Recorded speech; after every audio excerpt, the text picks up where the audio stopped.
What's up, travelers? Welcome back to my channel. Today we are going to be traveling through Estación de Atocha in Madrid, Spain. This is also known as the Madrid train station in Atocha in English. The Madrid Atocha train station is one of the city's most iconic landmarks, and it's home to an unexpected treasure, the Atocha Garden. Located just outside the station, this tranquil oasis is home to 400 species of tropical plants, from towering palms to colorful orchids and delicate ferns. Take a stroll around the garden and explore its winding pathways, all surrounded by lush greenery and beautiful flowers. Come rain or shine, visitors can enjoy the peace and natural beauty of this urban garden without leaving the city center.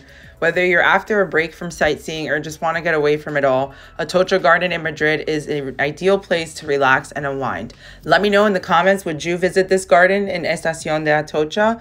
Make sure to subscribe, and thanks so much for watching.